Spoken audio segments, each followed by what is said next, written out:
Welcome to Crown Brush. I'm Dawn Maloney, celebrity makeup artist and hairstylist, and today's video is all about advanced coverage techniques.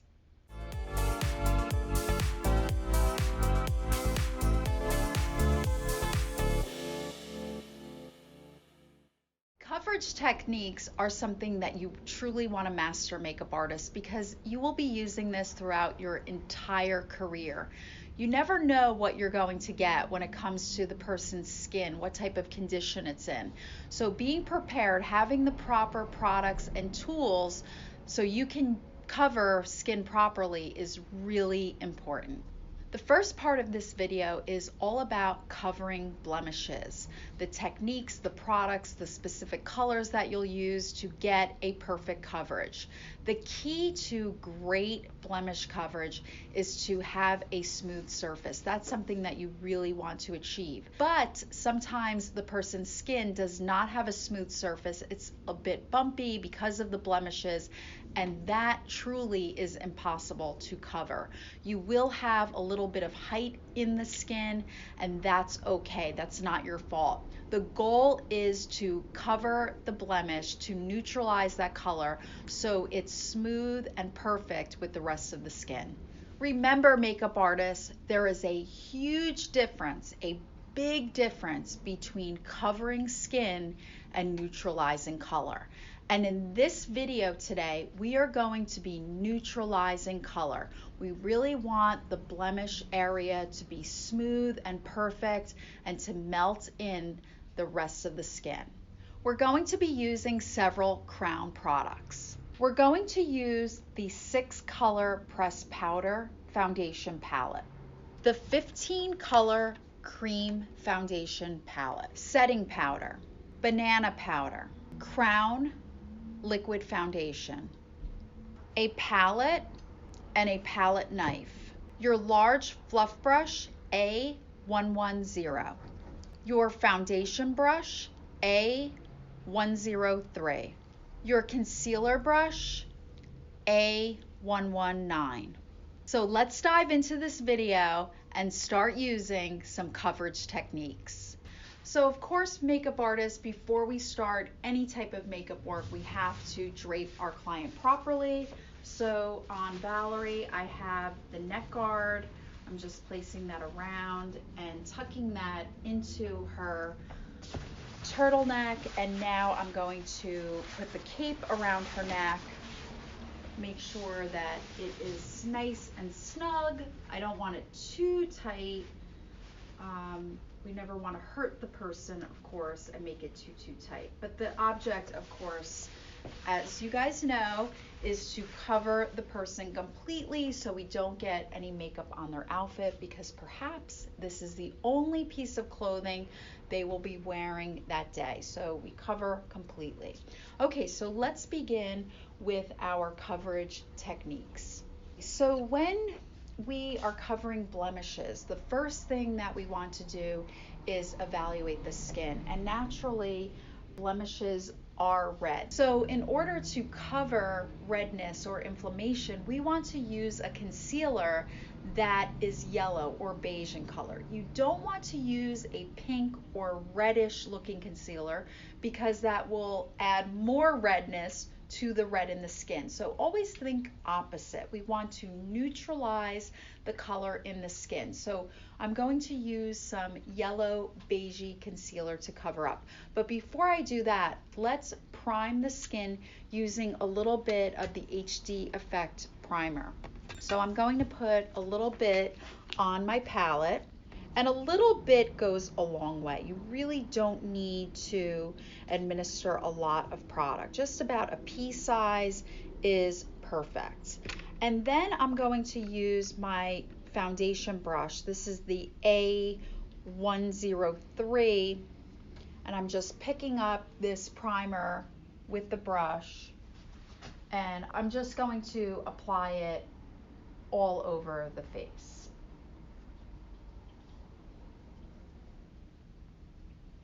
And like I said, a little bit does go a long way. So today we're going to concentrate on the left side, or my right side, of Valerie's face. Next, I'm going to take some concealer, and we'll use some of the yellow based in a light color. I want to match Valerie's skin as close as possible. Now, of course, I'm going to make up for any discrepancy with foundation. So I'm just picking up a little bit of this beigey concealer. I'm working right from my spatula using the concealer brush, and I'm warming this product up. Whenever you want to use a product that's a bit hard, you want to soften it.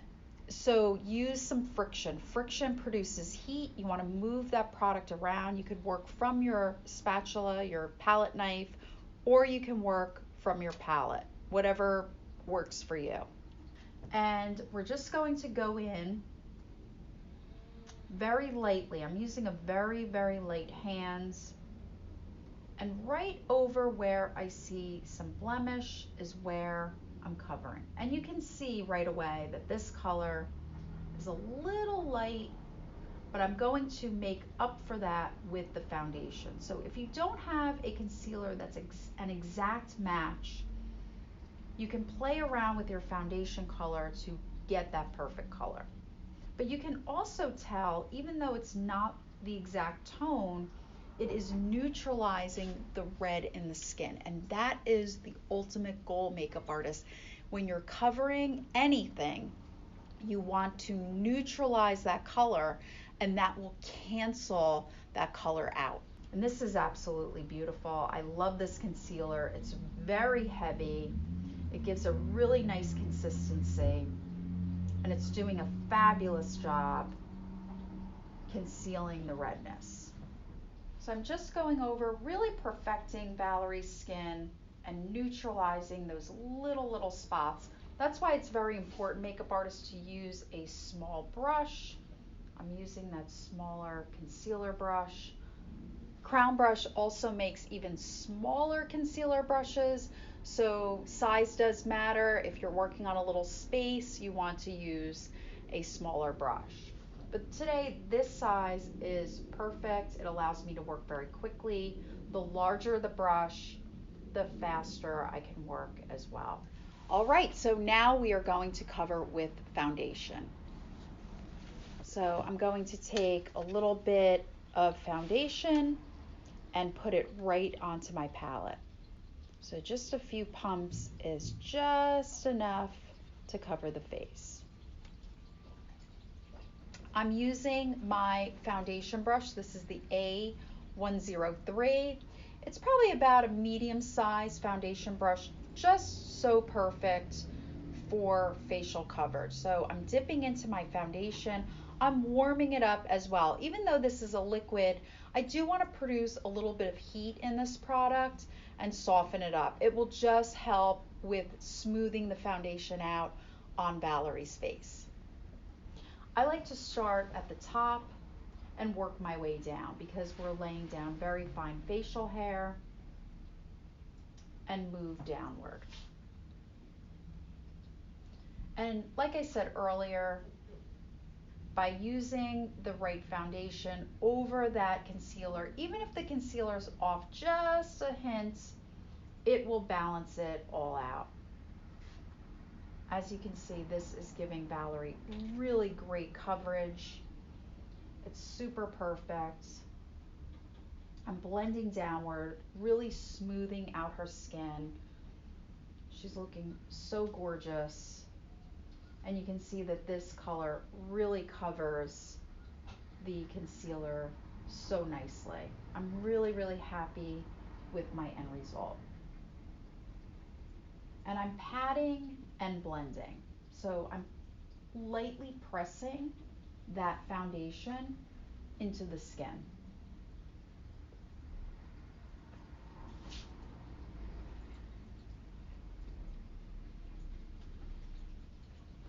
So makeup artists, after you apply the foundation, if you still notice that you can see some redness, you can go back with your concealer and cover up those specific spots. So I'm just going to go back. If I see anything, which I really don't, I feel like this maybe a couple little spots. I feel like the concealer and the foundation did such a beautiful job covering, but don't be afraid to go back and correct your work. If you need to take a little bit more time, a little more patience to cover up, that's totally fine. Know your speed, know your skill set, and understand how long it takes you to do some coverage and then go back and fix it as well.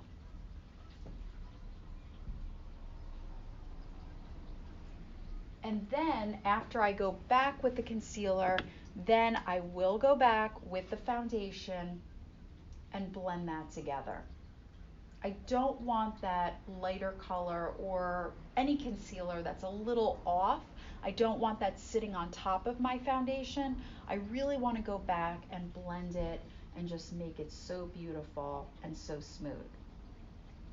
Again, if someone has a blemish and it has some height to it, you really can't minimize the height of a blemish. What we can do as makeup artists is neutralize the color. So that's the goal. We want to take the red out and blend, make her skin perfect and smooth and just absolutely gorgeous. So sometimes it takes a little extra work by going back, adding more concealer, adding more foundation, and just making sure that it is a perfect color.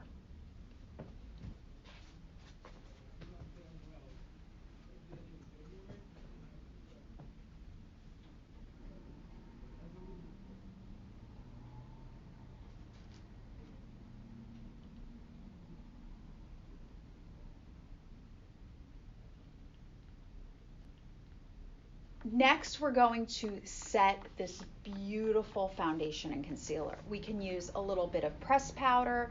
Today, we'll also use some of the banana powder and the setting powder as well to really perfect this look. So now I'm going to scrape some pressed powder. I'm using this light to medium color. Just going to take a little bit, and I'm going to use this on Valerie's face to set the makeup. I'm also going to take a little bit of the banana powder, which I just love as a beautiful highlight. I just think the skin looks so glowy and perfect with a little bit of the Crown banana powder.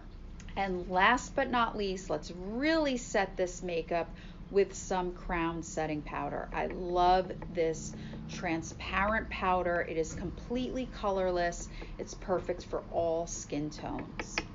All right, so let's set this makeup with some amazing Crown setting powder. I love this transparent powder. It's perfect for all skin tones. It perfectly sets everything and really gives you that beautiful matte finish. I'm going to use my large fluff brush to set Valerie's beautiful foundation and concealer today. I'm first dipping into my pressed powder, which has some color. And I'm moving the brush around because I really want to evenly dispense this color. And notice how I'm using my paper towel as a mixing tool. And then starting at the top of the face, I very gently press this pressed powder using a brush into the skin. And it's just setting it so beautifully. It's also adding a touch of color, a touch of warmth to Valerie's skin, and that is the goal. Wow, her skin looks so amazing. I am so excited about today. You can also go a little over the eyelids as well, just dust right over, and that will help your eyeshadow stick and stay as well. Now let's go in with some banana powder and give her skin a little bit of a glow. I love this banana powder to just give the skin a little bit of a glow. It's great for prints and television. This is a product that I love to use with all of my makeovers. So I'm just going to touch where I want to highlight, right in the center of the frontal bone, down the bridge of the nose, under the nose, under the lip, a little bit, right on the zygomatic, under the eye, on the cheekbone. And again, I'm using this pressing technique, a little light press. Go over the eyelids as well, why not? Beautiful, beautiful. Her makeup is just setting so well. And last but not least, using the same brush, I'm going to dip into my setting powder. So as you can see, I went from my pressed powder, which had a deeper color, into my banana powder, and now I'm going into my setting powder. Same brush, and this makeup will really set well. This powder is extremely loose, so you really want to use that technique of swirling your color, pressing it from a paper towel. Your paper towel is a great mixing tool, so make use of it. And now we're going in and lightly setting the makeup. As you can see, I'm using that same light pressing technique, and her makeup just sets so beautifully. I don't want to push too hard. I never want to hurt my client and really pound into the face. I'm just using a really light amount of pressure. Something that you don't want to do is really sweep across with powder. You can see how the powder is flinging all over. You don't have any control when you do something like this. You really want to press. It also helps the makeup to not get all over the place, helps the makeup to not fall onto the cape or clothes, God forbid, and also into the hair. I don't want to get powder into her hair. Hairstylists do not like makeup artists that get makeup into their hair design. So lightly press and really set this makeup. Well guys, I really love this technique of covering skin. Remember, there's a big difference between neutralizing color and covering skin. Today we neutralized the skin and used our foundation and powders to really set it, make it beautiful, and cover up any imperfection. I think Valerie looks so beautiful. She looks beautiful with makeup and beautiful without. Makeup artists, you really want to practice and use these skills. You really want to master these techniques because these are things that you are going to use throughout your entire career. Remember, practice makes perfect.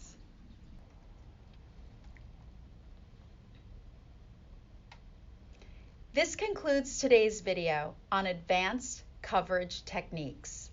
I hope all the tips, tricks, and advice help your career soar. See you on the next video.